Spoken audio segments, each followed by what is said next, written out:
নেতা নিখিল নায়কের ঝুলন্ত দেহ উদ্ধার ঘিরে রহস্য। দুর্গাপুরের দাপুটে তৃণমূল নেতা নিখিল নায়কের অস্বাভাবিক মৃত্যু ঘিরে উত্তেজনা। সূত্রের খবর, তৃণমূল নেতা নিখিল নায়ক তার বন্ধুদের সাথে বাগানবাড়িতে পিকনিক করছিল বলে জানা যায় এবং সেই বাগানবাড়ির সিঁড়ির নিচ থেকে ঝুলন্ত মৃতদেহ উদ্ধার হয়। স্থানীয়রা খুনের অভিযোগ তুলে সরব। ঘটনাটি ঘটেছে দুর্গাপুর থানার অন্তর্গত কমলপুর এলাকায়। ঘটনাস্থলে দুর্গাপুর থানার পুলিশ, ঘটনার তদন্তে নেমেছে পুলিশ।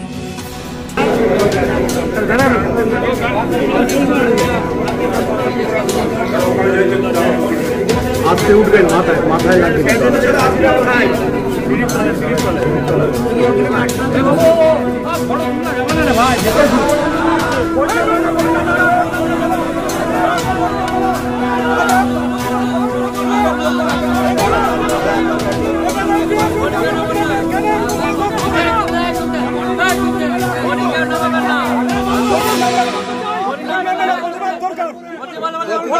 কি হয়েছে ঘটনা আজকে?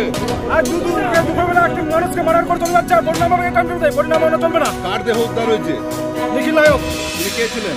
ও এখানে একটি ভালো আমাদের নেতৃত্ব ভালো ছিল তৃণমূলের। আজকে হঠাৎ করে শুনছি দুপুরবেলা কেউ মার্ডার করে দিয়েছে। এখন কি ওখানে আছে? হ্যাঁ, এখন ওখানে আছে। কারা করতে পারে? এখানে একটি মাংস ভাত নামানো রয়েছে, সেটা আমরা এখন বলতে পারি না। সেটা পুলিশ প্রশাসন তদন্ত করে পরে দেখবে। সেটা বলতে পারি না। আপনারা কি চাইছেন? আমরা এখন চাইছি আমাদের মন্ত্রী আর আসুক, এমএলএ আর আসুক, তারপরে কি নাম দাদা আপনার?